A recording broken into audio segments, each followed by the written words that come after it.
Man, it is good to be back. Feeding the Dragon podcast, Feeding the Dragon show. If you catch any of this broadcast live, then you miss part of it. You can go down the podcast by typing Feeding the Dragon wherever you get your quality podcast at. Ryan Ray, alongside the ever popular, ever growing world purveyor of Twitter, Mr. Chris Fenton. Mr. Fenton, how's it going, sir? Yeah, well, I'm just trying to keep up with you. I mean, I don't know about this Twitter thing. I've been on there for a year, and it's sort of interesting to watch it build, and the community gets excited about what you're talking about and the exchange that's on there. I love it because particularly I stay in my lane on the China oriented issues that sometimes get a little sort of broad and move out there. I try to stay as nonpartisan as possible and as constructive as possible. And it's amazing to get sort of all kinds of different points of view exchanging on that Twitter feed. And, quite frankly, there's some very different opinions that I don't agree with in certain aspects, but it does make me sort of go, oh, that's interesting that some people think that way.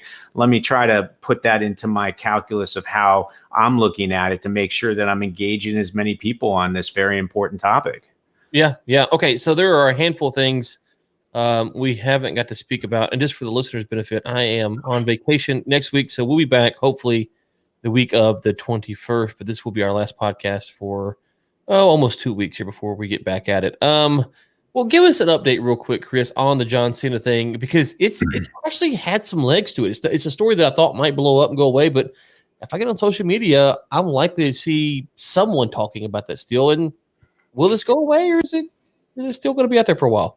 Well, I can tell you it's definitely still out there. I mean, I did a briefing for Congress this morning on the U.S.-China relationship, along with another, I think, even better Chinese expert, a guy named Robert Daly of the Kissinger Institute, Wilson Center on U.S.-China relations. And he and I had to address a few different questions about John Cena. And what's interesting about John Cena is that he's both an athlete and an actor. I mean, he's called World Wrestling what you want to call it, but it does take great athletic skills, as The Rock showed, and various others. And he's involved with that in a big capacity. So there's a big sort of right side of the aisle contingency that is part of his fan base. And then on top of it, he's also a comedic actor and an action actor out here in Hollywood, which draws in obviously both red and blue, but then also has the Hollywood contingency that makes these movies, which tends to lean more progressive and liberal. So they've been watching this issue. And then on top of it, it's just been sort of a fascinating one because as we spoke on the last podcast, just the symbolism of what he did and the way it looked on that video was just so shocking and cringeworthy because it involved him speaking Mandarin. And obviously a lot of people don't understand Mandarin, so it sounded abstract and strange. And then to see it, sort of translated as this apology and this almost groveling to stay within the good graces of the Chinese Communist Party was obviously very shocking to the American public and to leaders and journalists and so on. And it was very similar to what we saw with the Daryl Morey tweet back in October 2019. And like I saw this morning, we had 132 members or staff of Congress on this Zoom briefing that we did. And the question came up quite a bit because it did resonate through the public attention, which, by the way, if you're an elected official, you want to talk about and think about and provide policy results and solutions for things that your constituents are concerned about. And this is something that came to light over the last 2 weeks. And it was just a fascinating story to follow. Yeah, I think you're right. I think him speaking Mandarin is really kind of the thing that put it over because you don't see a lot of just Americans speaking Mandarin. I'm not saying that's a good thing or a bad thing. It's just you just don't see it a lot. And so he spoke it, and as someone who does not speak it, it appeared to be fluent, like he knew it. It wasn't like he was reading some script and he's trying to. It felt like he knew it pretty well. How well, I don't know, but that was kind of the thing I think that really resonated was you're like, oh wow, okay. Not only does he apologizing, but he knows the language, and for folks who don't follow this that closely, it does add that added layer because as Americans, we're told Mandarin's really hard to learn, and here he knows it. So I think that added to the intrigue of the story. Well, if you go back 5 years ago, and this episode occurred 5 years ago, I mean, I remember hearing about John Cena when we were making Blockers, which was roughly 5 years ago, or at least around that time. And I had heard that he had been studying Mandarin at that point for 5 years. And I was sort of blown away by that. I was like, wow, that's a really brilliant sort of business move. It's such a massive market. It's going to be big for wrestling. It's going to be big for sports. It's, huge for movies. Like, what a smart, creative idea. And boy, does it take discipline to learn the language. Like I said, I don't speak it. I know very bits and pieces of it. But what he did in that video showed his ability and his prowess in the language skill of Mandarin, which I thought was remarkable. But today, post Daryl Morey, and then all of this exacerbation of tensions between US and China, to see that on display in a video was super cringeworthy. Like, and I don't know how else to describe it, because there's a part of me that really respects what he's learned. Absolutely. And really respects also the terrible bind and dilemma he was stuck in the middle of. That's why I talk about the $1 trillion dilemma facing Hollywood, the NBA, and American business. I mean, this is a really difficult, complicated situation that he put a real tangible, like, you can see it, touch it, feel it, sort of symbolic 3 minutes into action for people to visualize. Oh my God, this is crazy. Yeah, no, I'm not saying you shouldn't learn Mandarin, or I'm not mad at him for learning Mandarin. It's just, it felt like that was just kind of this is really weird, just because we don't see a lot of Americans speak it. Of course, most Americans don't speak any second language, so that's kind of an oddity in itself. But yeah, I think that was the thing. Oh, by the way, you have officially arrived, and I think I owe you an attaboy here. I saw you made it into Bill Bishop's newsletter the other day. I think this was the topic du jour. And so you have officially arrived now that you've made it to the newsletter. As we know, that is the gold standard. So congratulations on that.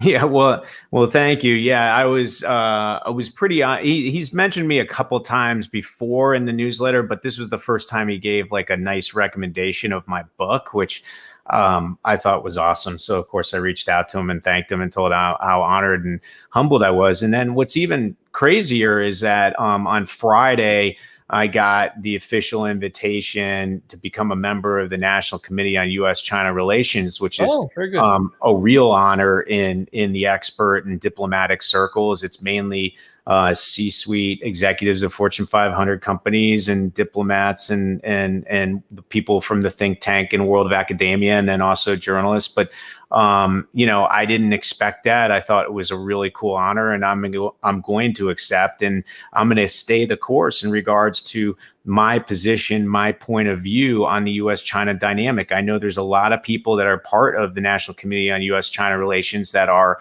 way more dovish and way more, let's go back to the way it's always been type of philosophy. That's not the way I'm going to get pulled into it. I'm going to be constructive. I'm going to be practical, but I'm also going to be somebody that says, hey, we need to disrupt the way this dynamic has been between the U.S. and China, and also our U.S. allies. And we need to fix it, readdress it, essentially reset it and rebalance it so that it's pro-America and pro our allies. And then we can go back to sort of this idea of a smart exchange between China that puts us first, our values and principles first, but is aligning business interests with national security and economic interests. Yeah, and I think the thing that we've talked about on the show is that the kind of the realigning of the media has really been interesting to watch. And one of the stories we haven't talked about in a few weeks is, and it's really catching steam, that the Wuhan leak theory is now kind of the leading horse in the race. And a year ago, that was nonsense. I will tell you this. I don't have an opinion on whether that's it or not. We had an epidemiologist talk to us after the genome had been sequenced. And that person, what they said was, I think it was like, and again, I'm not an epidemiologist, I have no idea, but like 5% of the genome was what was up for dispute, whether or not that was manufactured or not. And at the time, it was kind of unknown. They didn't know. I don't really have a dog in the hunt, but it has been interesting to see that was not allowed to kind of be pursued last year. And I'm not saying all of Trump's rhetoric around it was good or bad. It's just, it wasn't allowed. Now it's kind of the leading theory that we talk about being kind of pro-American. Americans will get frustrated if they can't have these discussions, because I don't know. I still don't know. And I don't know if we'll ever know, but Now all of a sudden we're starting to be told, oh, by the way, this was a predominant theory. The worst part is that it seems the Trump administration had a lot of evidence to support this, and they weren't really releasing that back in 2020. Well, first of all, Matt Pottinger talks about it till it's blue in the face. I mean, he's been saying that this was a big issue back in 2017. And then when obviously COVID started to break out, he was a huge proponent of this potential, gain function theory and the Wuhan virus theory, that this is where it came from. And he had all kinds of documentation to back it up. And what's interesting too is, I've recommended Josh Rogan's book, Chaos Under Heaven, which, by the way, covers lots of ground away from sort of just the Wuhan lab and the COVID crisis, but he does spend a lot of time on it. And everything he's wrote in that book is essentially what's coming out now. And it's sort of this crazy, it's disheartening in a way, because like we have to, as a nation, understand how this came about, how the public can actually learn and be educated about its origins, and how we can prevent it in the future, how experts and journalists can better prepare us and also better cover something like this in the future so that we can kibosh it much quicker. But instead it became a completely polarized issue. And if you believe what Josh or even Matt Pottinger says and various others, like, it's almost an impossibility that the theory now that did break out from a lab, it was part of this like gain of function theory sort of experimental, agenda that they had. It's almost impossible that that's not actually what happened. Right. Like, and it'll be interesting to see if we ever get to the point where there is that conclusion, or whether it always sort of stays out there as this benefit of the doubt. Maybe that was it, but we're not sure. I'd like to be able to get to the point where we can scientifically say with almost beyond any sort of ounce of doubt that this is what happened, and this is how we prevent something like this from happening in the future. Yeah. And I'm sure I wasn't the only one, but I do know that I was one of the ones that was saying we have intelligence officers around the world. What were they saying? And in some of Pompeo's recent comments, it seems that even he is saying that their intel was pointing to the lab leak theory, and they didn't release that early on. And I think when you go back, you start finding about how the government handles all these things. It just creates more, and this isn't a Trump or Biden thing, it's both sides. It just creates more lack of trust from the elite, because they're not very transparent with this. And so a couple quick comments here. One, thanks for the book recommendation. I believe that's on the Rogan book. So there you go. Yeah, Surfer Spook, thanks for your comments there. And you use the Surfer Spook uses the word elite, and the fact that the China engagement has benefit the elite and sort of left USA in its dust. That is a comment that has a lot of validity to it, and I respect the way that is. I mean, one of the things I'm trying to do is avoid cornering any particular part of our country as the blame. Because as you know, once that happens, then you end up turning off sort of a constructive, path forward to moving something in a right direction for all of us. But what Surfer Spook said there in that comment is unfortunately true. I mean, a lot of the top social demo of this country did benefit from globalism. A lot of people that weren't part of that social demo, which is a huge part of this nation, the masses, did not. And, it's part of the reason why we need to address this, right? Like, we need to think about everybody in this country benefiting and going back to something that's pro-America and builds upon what made America great. And once we do that, once we get national security interests, economic security interests aligned with the business lobby, then we can actually move forward in a free market form of capitalism, because we have the foundation intact. And that's something we've lost track of over time. Yeah, well, and the gain of function research, I think, is part of the problem that you're going to see. Dr. Fauci has been questioned about this by Senator Rand Paul, and he kind of said, well, not really, but it seems like, yeah, probably. And that goes back to this mentality of politicians parsing their words, not being exactly honest, kind of misleading. And if you want to talk about uniting the country, we have to start holding those people accountable for what they're saying, what they're doing. I don't really have an opinion on the gain of function research. I know a lot of people think there's a good reason for it. A lot of people think there's a bad reason for it. I don't really have a dog in the hunt at this point. But it makes that gap between the elite and the everyday man feel even further when the elite can't agree on exactly how they're spending our money overseas. And so that causes problems. So we talk about how to solve this issue, as we talk about this podcast quite regularly. We're talking about government to government interaction, not person to person interaction. But when the top can't get their talking points in order, it seems to press the issue beyond the scope of government to country, and that's where things can get a little bit dicey. Oh, 100%. And I wish we could have a real democracy that represents, that's governed by the people, for the people. And when you say for the people, it's for the 100% of the people, or at least the majority of people. Right now, we do have a globalist sort of stay the status quo relationship with China that is not benefiting more than 50% of the people. In fact, it's negative for most people in this country. The one benefit, though, is this idea that you can still go to Target or Walmart, et cetera, and buy very cheap goods that were made in China. But outside of that, there's a lot of negatives to it. And I just think we need to have an open discussion about it. And that brings me to one of the stories that popped up since we were last on, which was, June 4, the anniversary of Tiananmen Square, which happened 32 years ago, which is hard to believe that was that long ago. It was actually my graduating year of high school. But we saw a lot of really aggressive moves by the CCP. For instance, the typical candlelight vigil that occurs in Victoria Park in Hong Kong was not allowed. They used COVID as a reason for that, which I think a lot of people were like, well, that's a convenient one because they didn't have a COVID outbreak in Hong Kong.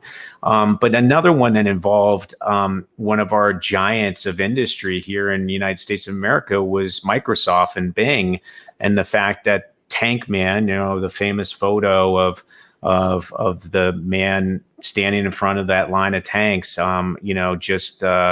just off of where Tiananmen Square is, that was not findable. That photo, that image on Bing search engine.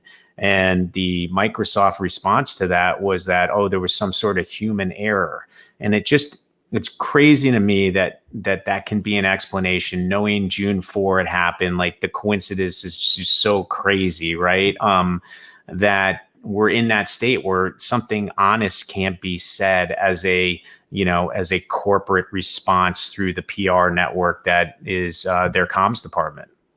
Yeah, well, if it's a human error, then human error would mean human sabotage in this case. It would be error. It'd be that someone inside of Microsoft sabotaged the search engine to prevent this. So that person should be fired immediately because they are sabotaging the search engine. Your product is a search engine, so I go search, I can find what I'm looking for. So someone sabotaged your service to prevent me from doing what I'm trying to do, so that person or persons should be fired. There is no human error here. That's not acceptable. This is sabotage, corporate sabotage. I think you're 100% right. I mean, if that's really what happened, then yes, that is sabotage, or they were under the direction of somebody above them and they were told what to do, which is more nefarious at a higher level, right? So I suspect what you're saying is, you're over here. I suspect what you're saying is actually probably closer to the truth, that it was a top-down kind of push order. My point is that when you frame it the way that I do, you say, okay, well, who are the parties that did this, and let's have them fired because they sabotage your product. Listen, as a shareholder, this is a concern that you have employees that are sabotaging your product, and so you make Microsoft have to respond, which is, okay, yeah, we're going to fire this person or persons, and if they were pressure.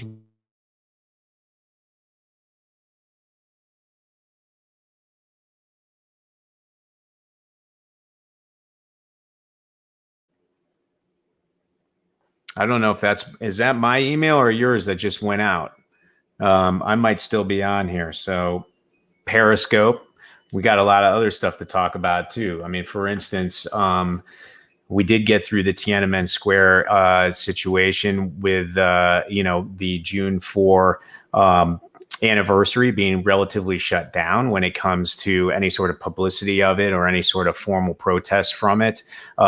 We also are during the year, which is the 100-year anniversary of the founding of the Communist Party. So it's a very, very insecure, very sensitive year for the Chinese government, which is definitely something that is a big issue that they are heavily controlling. That's also something that will be celebrated when it comes to early July. And we will see lots of propaganda, lots of patriotic nationalist movement by the Chinese government to essentially foster this ideal that the greatest government on earth had been found. And anyway, we lost Ryan Ray. His internet just died. So just a couple other things that I wanted to cover up before we sign off today on Periscope.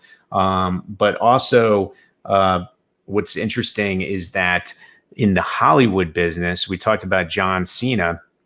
And John obviously was part of that big controversy. He tried to put his feet into two different boats that were separating. He ultimately got wet because of it. But the reason that he took that stance was to help save Fast and Furious's F9's box office results in China. But what was interesting is that after he did that, the box office slowly started to decline even more and more than it typically does. The Friday to Friday results dropped 90%. And that film, which was expected to do about 400 million in US dollars gross in China, ultimately is going to get just past 200 million. I think it's at roughly 204 million right now. It just goes to show that trying to wade in both waters equally and trying to do what both sides of this, essentially the Pacific, want you to do is not necessarily a strategy that works. And if you've been watching my Twitter over the last few days, I talked about this idea of maybe John Cena sort of taking on this Muhammad Ali role where he becomes a global activist and actually says, you know what, enough is enough. I'm going to actually build this brand as somebody who wants to lead a change in regards to the US-China dynamic and ultimately allow for the ability that we can be back to our free speech, freedom of creativity rights type of Hollywood infrastructure and cater to the rest of the world and not worry about China. Because I do think as China's market becomes less likely to give wind to the back of Hollywood films, the rest of the world, if we stand up to China and push back, will actually embrace our movies more. And they will embrace individuals that take a stand like John Cena more. And if he does it right, instead of being worth, say $50 million, maybe he becomes worth $500 million, which is a fantastic sort of result if he actually does what we all consider the right thing to do. So that's one of the things that I think is interesting to watch and how that movie has underperformed. And then the other one is Cruella, the Disney film, which came out Sunday night and made, I believe, $1.5 billion. And it's on track, apparently, to some of the expert sites over there, only to make about $6 million over the course of its run. So that is just not a great result for another Disney movie. And yet again, it shows that Hollywood is a canary in the coal mine when it comes to that market and is showing the fact that all American products and services that have been invested in that market and have been a part of JVs and been a part of forced tech transfers and so on are now seeing the ramifications and the results of that engagement in respect to the fact that they have helped build Chinese competitors that are taking away market share. Anyway, I really appreciate everybody tuning in. Sorry about Ryan's, issues with his internet. In fact, hey, I'm signing off because I think I'm still alive here. So I'm making sure, as Hollywood says, the show must go on. So anyway, Ryan says, thank you, everyone. And I thank everyone for tuning in. We'll be back as soon as Ryan's internet gets back on in line and he's back from vacation. And have yourself a fantastic rest of the week.